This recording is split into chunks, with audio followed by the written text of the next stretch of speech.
क्या आपने कभी गौर किया है कि कुछ लोग कम वसाइल के बावजूद मुतमईन और पुरसुकून नजर आते हैं, जबकि कुछ लोग सब कुछ होने के बावजूद अंदर से खाली महसूस करते हैं? यही सवाल हमें जापान के एक खूबसूरत फलसफे की तरफ ले जाता है जिसे इकिगाई कहा जाता है। और इसी सोच के साथ मैं आप सबको खुशामदीद कहता हूं दानिश नगरी में। ये वो चैनल है जहां हम किताबों के जरिए जिंदगी को आसान, बामकसद और पुरसुकून बनाने के तरीके सीखते हैं। इकिगाई दरअसल जापानी जबान का एक लफ्ज है जिसका मतलब है सुबह उठने की वजह, यानी वो छोटी या बड़ी चीज जिसके लिए इंसान जिंदा रहना चाहता है। इस किताब के मुसन्निफीन हेक्टर गार्सिया और फ्रांसिस मिरालिस जापान के उस इलाके ओकिनावा तक पहुंचते हैं जहां दुनिया के सबसे ज्यादा लंबी उम्र पाने वाले लोग बसते हैं। और हैरानगी बात यह है कि वहां के बुजुर्ग ना सिर्फ लंबी उम्र पाते हैं बल्कि आखिरी उम्र तक मुतहर्रिक, खुश और मकसद से जुड़े रहते हैं। वो लोग रिटायरमेंट के बाद भी मुकम्मल तौर पर फारिग नहीं बैठते, बल्कि बागबानी करते हैं, बच्चों को सिखाते हैं, दोस्तों के साथ वक्त गुजारते हैं और रोजमर्रा के छोटे कामों में खुशी तलाश करते हैं। मुसन्निफीन ये जानने की कोशिश करते हैं कि आखिर इन लोगों का राज क्या है, और आहिस्ता आहिस्ता ये बात सामने आती है कि इनकी खुशी दौलत, शोहरत या बड़ी कामयाबियों से नहीं, बल्कि सादा जिंदगी, मजबूत रिश्तों और अपने इकिगाई से जुड़ी होती है। इकिगाई हमें ये नहीं सिखाता कि हम सब कुछ छोड़ दें, बल्कि ये सिखाता है कि हम जो भी करें वो दिल से करें। चाहे वो खाना पकाना हो, बच्चों की परवरिश हो, पढ़ाई हो या काम, जब इंसान अपने काम में मौजूद हो जाता है तो उसका जहन पुरसुकून और दिल मुतमईन हो जाता है। यही वजह है कि ओकिनावा के लोग कम स्ट्रेस, ज्यादा मुस्कुराहट और गहरे रिश्तों के साथ जिंदगी गुजारते हैं।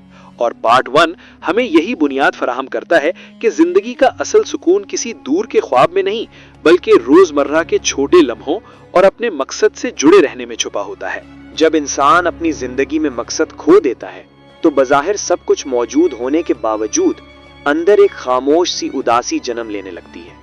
दिन गुजरते हैं मगर दिल मुतमईन नहीं होता, और यही वो खला है जिसकी तरफ इकिगाई हमें मुतवज्जा करता है।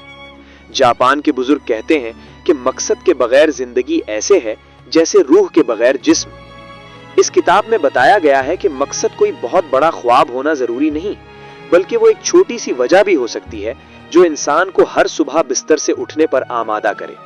ओकिनावा के लोग इसी सादगी के साथ जीते हैं।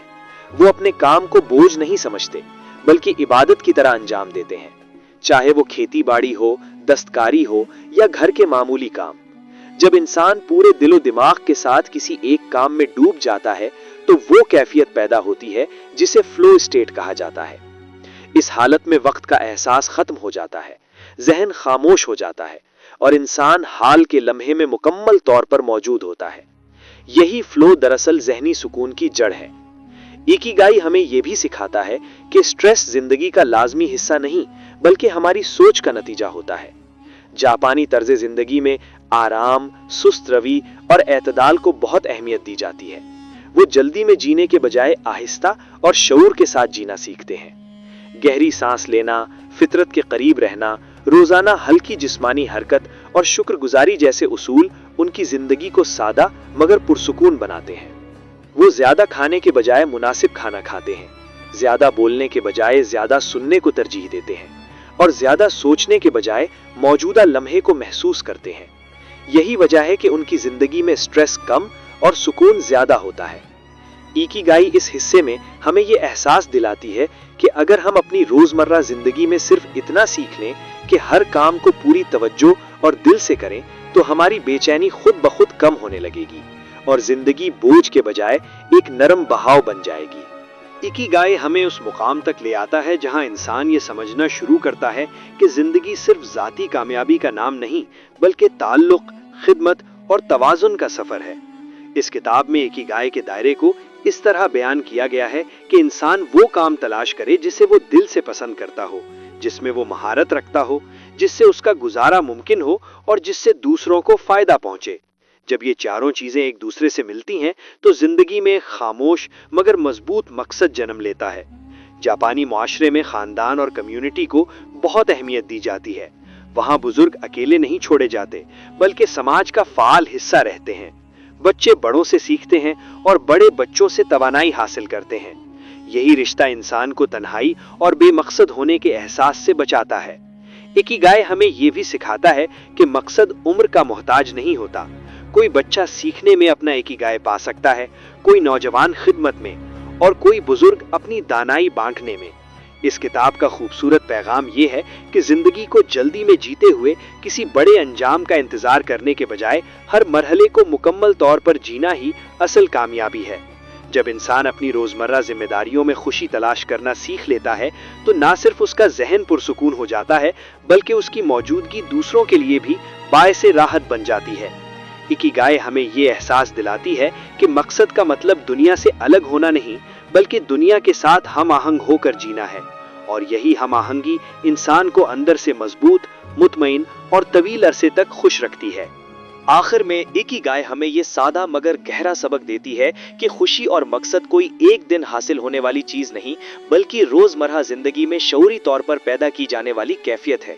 हमारी सोसाइटी में अक्सर लोग जिंदगी को दो हिस्सों में बांट देते हैं, एक आज का बोझ और दूसरा कल की उम्मीद, जिसकी वजह से ना आज जिया जाता है ना कल आता है। ये किताब हमें वापस उसी सच की तरफ ले जाती है कि असल सुकून दौलत, शोहरत या मुकाबले में नहीं, बल्कि मानी खेज जिंदगी में छुपा है।